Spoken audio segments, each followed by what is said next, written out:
Hello, welcome to PlayStation Access. My name's Nathan, and welcome back to the Tuesday Checklist. Every week, we take inspiration from a recent or upcoming release to spark a conversation about some of our favourite games.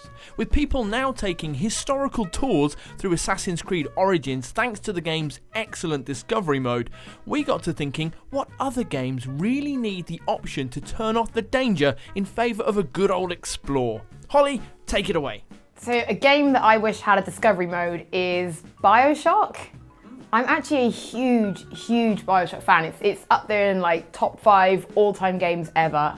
Absolutely love it.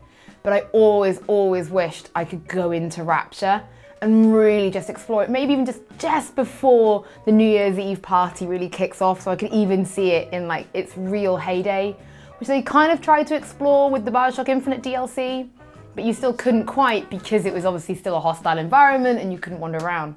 But the whole thing, that art deco, the idea of the beautiful city under the sea with the fish going past and the big daddies doing their thing, I thought it was one of the most beautiful worlds I've ever been in.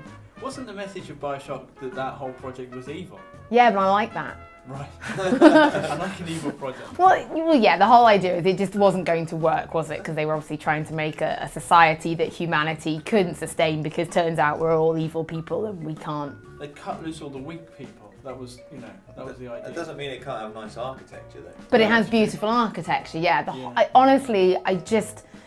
It was one of those games that whenever they released concept art or art books, I would just absolutely devour it. I thought the idea of Rapture, of being able to really explore it, it's one of those games where I wish actually it had come out this generation, because they would have been able to do so much more in terms of size and scope, because it's just, there's so much more to it I wanted to see. Like, imagine the Arcadia Gardens when, it's not obviously full of evil killer bees and splicers that want, to take your Adam. But just being able to walk through that, but with the backdrop of the sea behind you, to see people like living in it. Oh, Bioshock's so good! If you could have one power on your discovery journey around, what would you have? Oh, I'd have to be telekinesis. Right. Just, imagine how lazy I could be. Tea. Yeah, just anything. Just imagine all the things I wouldn't have to do to lift. Just bring it to me, that's absolutely fine. I'd go with something really horrific like fire, and that would just be really bad. But there would be lots of water around. That's true. If in doubt, you'd never have to worry about a fire in Rapture. But the smoke would kill you. Turned around quick. Right, a game I need a tourist mode for is a game that I just simply can't play without it, unfortunately.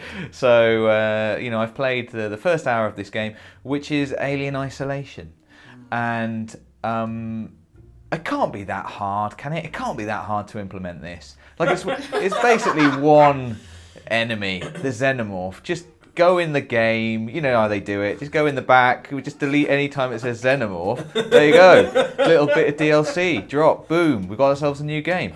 Alien Isolation, one of the most stylish games, one of the coolest environments I think I've seen for years. The most incredible, detailed, accurate representation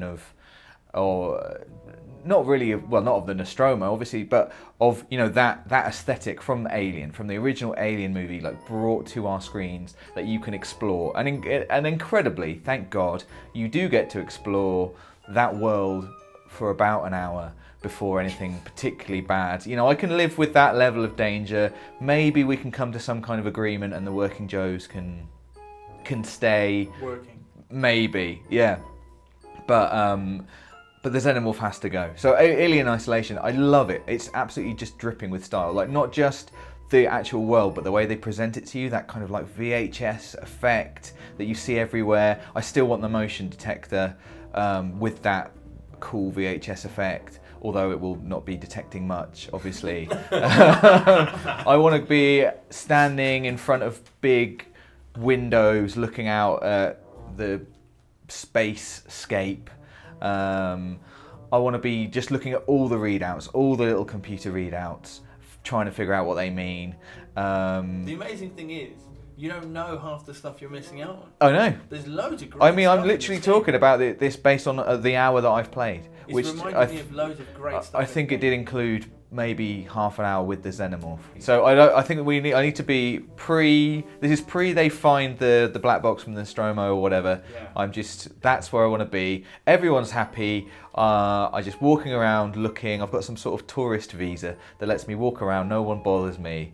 And I'm just looking at things. That's basically what I want. I want to look very closely at all the computer screens. I want to look out the big windows at the stars and the planet. Yeah. And This was in VR as well. amazing. Be well up for that. Definitely got to get rid of it. I'd love that. I want my motion detector. I want to save the game with the tapes and things. Scroll through, reading people's emails.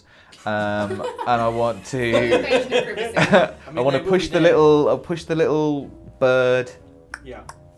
The little drinking bird. That's what I want. And so if we could just get someone at Sega to just go in the back, delete the word xenomorph every time it comes up, I think we might be there.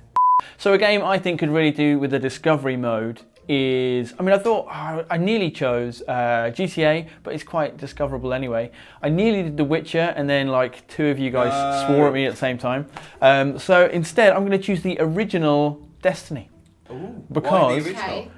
Because I like the locations better in the original than I do in number 2. Okay. Only just. And what I like about them is that you can kind of see. I love that it's set in a long time in the future, but I love the sci-fi angle of it, which is here are kind of recognizable remnants of the things that you have around you. So there's like, like the Russian kind of space program at the beginning, in the kind of Earth level. You have like the moon, and on the moon are recognizable. Wizards?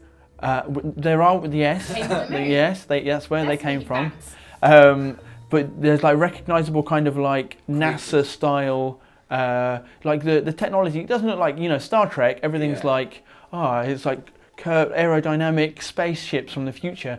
And here it was like spindly little like lunar modules and stuff. And it was like, okay, I can kind of see how we get from where we are now to this incredible kind of future where we've mapped out the entire solar system.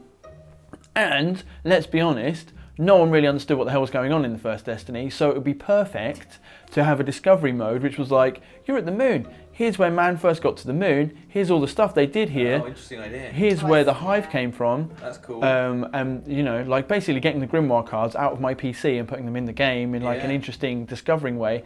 And also because sometimes I was trying to line up a shot to share it on Twitter on my PlayStation 4 and I would get shot, so that would also stop that from happening. Well, so you bored. guys get more of that hot content.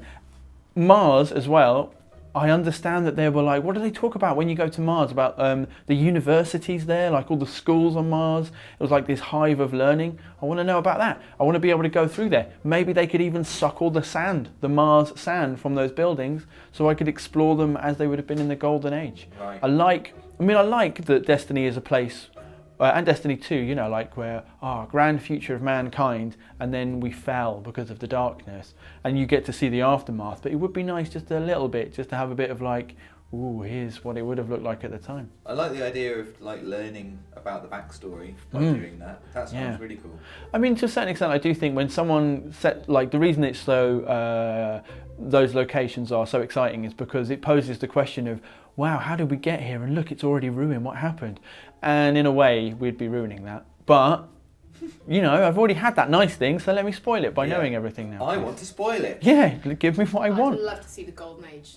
Like, I wouldn't know. know what I mean, because I, like you, played a lot of Destiny. I would love to know what the Golden Age what the tower must have looked like in its heyday. Yeah, good old tower. All the Really city, cool. you can't really see the last city or anything. All of Earth would look really nice. You can, I bet the Traveller looked really white. That would have been good because he's a bit Pearl. he's you a can bit only grey. pick one Destiny location. Which one do you pick? Moon, I think. Moon? I love the way the moon. Oh, I remember don't you know. enjoying the moon in the beta. I like it a lot, and again, it's because EDC. it looks like 20th century. That's why, Yeah. but like a bit better. It's a bit like First Contact, when in Star Trek when they have like, it's just a rubber spaceship, but it's got a warp drive. That's amazing. Yeah. It's kind of like that kind of fusion. Yeah, that is cool. So a game that I'd really like there to be a discovery mode in is a game I've started recently, and that is Kingdom Come Deliverance, or Peasant Simulator, as I like to call it. Yes. Now, Kingdom Come Deliverance, if you don't know, is an RPG and it's a historically accurate RPG set in the early 15th century during a period of historical conflict in Bohemia, which is now the Czech Republic in modern day, and Hungary's in it and Austria. So like we're talking Europe in the 15th century, and it's a really hard game. You cast as this guy called Henry, who is, he's not a hero, he's not a dragonborn, he doesn't have godlike powers, he's just a guy, just a peasant who has to find his way through the world and just becomes caught up in this mad conflict and all these historical events. And everything is hard in the game. Lock-picking is almost impossible in the game. And I sort of love that. I love how challenging it is. I love that I can't do anything easily. I love that I've got to haggle over the price of a cabbage to just earn myself an extra 2 or 3 groschen, or groschen, however you pronounce that currency from back then. But what I also love about it is how it gives you codex entries for every place you go to, every person you meet, and you can learn the actual history of all these people, like King Sigismund, who's a really central character in the game. I didn't even know he existed before I played Kingdom Come Deliverance. Now I find him an incredibly interesting historical character, and you can read up about him and everything. But what I would love is for there to be no restrictions on where I can go. No guards telling me, oi, you can't go in there, come here. No, you can't pick that lock. No, you can't go to this bit yet. No, you're not strong enough to wear that armour, etc. I would love there to be a mode where you could explore the entire world, because it's a beautifully realised world. It's really immersive. It's got that quite natural, bleak quality. Everything's quite green and grey. It doesn't have the Hollywood lighting of a Skyrim or The Witcher or Dragon Age. It looks like Europe. It's just a bit flat, a bit green, and it's got that. And the mud is brilliant as well. Beautifully muddy streets in these little peasant villages. Rob, this is a historically accurate game. Yeah. Set in a real place. Mm-hmm. Yeah. I mean, you just described a holiday. I mean, you could go there. You could go there with some books. No, but I can't go there. I could Why go there with some not? books because now it's the Czech Republic and Prague's this beautiful European city. I want to go there when it's the mud and the peasant times. What, a time machine. Yeah. Right. Okay. I want to explore it as it was back then, All right. This is another. without question. the danger of being alive in that time. This is another question for you, though, Rob. Be honest. Yeah. Do you also want to still have a sword in the game and be able to maybe put the sword in people sometimes? That would be great. I have learnt how to, I think it's smother or knock out people who are asleep. You creep up to someone while you're crouching. It just gives you a little button from L2, smother, knock them out. So you can. But you instantly get put in jail, and then you just have to be in jail. Could we do Nathan the Christmas Elf, but Nathan the Christmas Man? Nathan the Christmas Man. But you can't create your character. You have to be Henry. Yeah. Sounds like a Throw challenge. poo, Smother some Smother people. some men. Find your way without using the map. Become the Holy Roman Emperor. Yeah. They're never going to do it. Let's add a photo mode then. Boom. Yes. There you go. Discovery and photo Because mode. guns are fun for like laser pointers. You go, look at that wall. Right. Is that how you get people's attention? Yeah. Yeah, meetings here are Look at these awful. priceless books. Yeah. And so I'd keep a gun and then have a photo mode. Boom. If we're reworking this, Everything. let's Yeah. have a few extra bits. Yeah, we've got a list of demands. Exactly. Sound good. Thanks. Photo mode, then if you highlight certain things, that's when the little thing pops Oh. up to tell you about it. I'd like that, like an interactive IKEA catalogue, Yes. but on the moon. Yeah. We could get into development. Yeah, we should. Should We just need developers to help us. Yeah. That's fine. That's a dream invitation for talented people in need of some poorly organised hangers-on. Call us. Anyway, thanks for watching. Let us know the games you think are in need of a discovery mode. Give the video a like if you enjoyed it, and join us again next week for another Tuesday checklist.